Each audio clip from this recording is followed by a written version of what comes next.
दोस्तों, news channels, websites and newspaper में share market data की बात की जाती है तो FII and DII one of the most common term है जो हमें देखने और सुनने को मिलती है।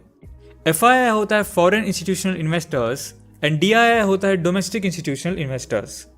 और इस वीडियो में हम इनके बारे में डिटेल में बात करेंगे, लेकिन इसको अच्छे से समझने के लिए हम पहले बेसिकली समझ लेते हैं मार्केट में कौन कौन से डिफरेंट टाइप के इन्वेस्टर्स होते हैं। स्टॉक मार्केट में जो इन्वेस्टमेंट की जाती है उसको हम मेजरली दो पार्ट्स में डिवाइड करते हैं। One is retail investor and second is institutional investors. पहले बात करते हैं रिटेल इन्वेस्टर की। रिटेल इन्वेस्टर का मतलब उन इन्वेस्टर से होता है जो अपने अकाउंट का डिसीजन खुद से लेते हैं, मतलब जो खुद के पैसों को इन्वेस्ट करने के लिए पोर्टफोलियो बनाते हैं कि किस कंपनी में कितना इन्वेस्ट करना है। यह भी हो सकता है कि एक पर्सन 5 से 10 लोगों के अकाउंट संभालता हो, वो भी रिटेल इन्वेस्टर की कैटेगरी में आएगा। कहने का मतलब यह है कि रिटेल इन्वेस्टर के पास स्मॉल अमाउंट होती है। अगर आप डायरेक्टली स्टॉक मार्केट में इन्वेस्ट करते हैं तो आप भी रिटेल इन्वेस्टर की कैटेगरी में आते हैं। चलिए अब बात करते हैं इंस्टीट्यूशनल इन्वेस्टर की। इंस्टीट्यूशनल इन्वेस्टर दो टाइप के होते हैं, FII यानी foreign institutional investors, second DII यानी डोमेस्टिक इंस्टीट्यूशनल इन्वेस्टर्स। पहले समझते हैं कि FII क्या होता है। फॉरेन इंस्टीट्यूशनल इन्वेस्टर्स वो बड़ी ऑर्गेनाइजेशन होती हैं जो दूसरी कंट्रीज में इन्वेस्ट करती हैं। फॉर एग्जाम्पल, अगर एक कंपनी USA में रजिस्टर्ड है और जब वो इंडिया में इन्वेस्ट करेगी तो इसे फॉरेन इंस्टीट्यूशनल इन्वेस्टर बोला जाएगा। फॉरेन इंस्टीट्यूशनल इन्वेस्टमेंट किसी भी इकोनॉमी के लिए बहुत बेनिफिशियल होती है। फॉरेन इंस्टीट्यूशनल इन्वेस्टमेंट जो करते हैं वो ये बड़ी बड़ी कंपनीज होती हैं, जैसे कि investment banks, mutual fund companies, insurance companies etcetera. FII generally stock market में इन्वेस्ट करती हैं। FII के इक्विटी में इन्वेस्ट करने से स्टॉक मार्केट में अनयूजुअल एक्टिविटी हो सकती है क्योंकि इनके पास बड़ी बड़ी अमाउंट होती है। अगर ये सारी इन्वेस्ट कर दें तो शेयर के प्राइसेस में ड्रास्टिक इंपैक्ट आ सकता है। और अगर कंपनी की मेजर होल्डिंग इनके पास चली जाए, यानी कि मोर देन 51%, तो इन FII के हाथ में डोमेस्टिक कंपनी का कंट्रोल जा सकता है। इस चीज को अवॉइड करने के लिए इस पर रूल्स एंड रेगुलेशंस बनी होती हैं कि FII किसी कंपनी में कितना इन्वेस्ट कर सकती है। सेबी यानी security exchange board of India के रेगुलेशंस के अकॉर्डिंग इंडिया में FII किसी कंपनी में उसकी पेड अप कैपिटल का मैक्सिमम 24% तक ही इन्वेस्ट कर सकती है। बट अगर शेयर होल्डर की अप्रूवल मिल जाती है तो FII किसी कंपनी की पेड अप कैपिटल का 30% तक भी होल्ड कर सकती हैं। चलिए अब बात करते हैं डोमेस्टिक इंस्टीट्यूशनल इन्वेस्टर्स की। डोमेस्टिक इंस्टीट्यूशनल इन्वेस्टर्स वो होते हैं जो अपनी ही कंट्री की कंपनीज में इन्वेस्ट करते हैं। डोमेस्टिक इंस्टीट्यूशनल इन्वेस्टमेंट भी ये बड़ी बड़ी companies, investment banks, mutual funds, insurance companies etcetera होती हैं।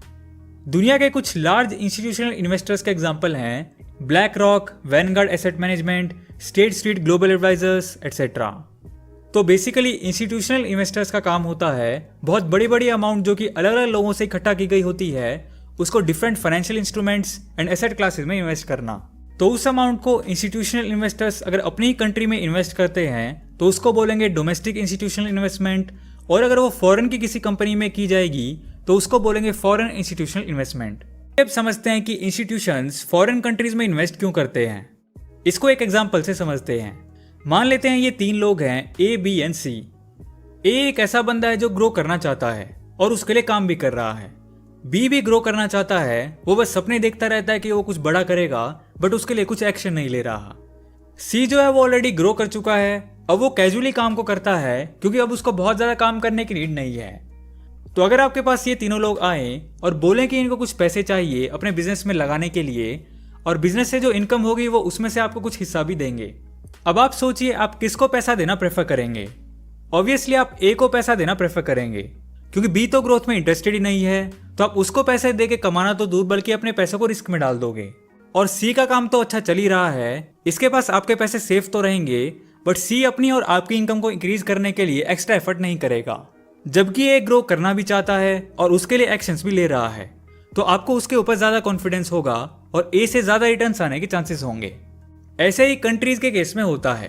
FII जनरली डेवलपिंग कंट्रीज में इन्वेस्ट करने की अपॉर्चुनिटीज ढूंढती रहती हैं ताकि जब वो ग्रो करेंगी तो उनके साथ साथ FII भी अच्छे रिटर्न्स कमा पाए।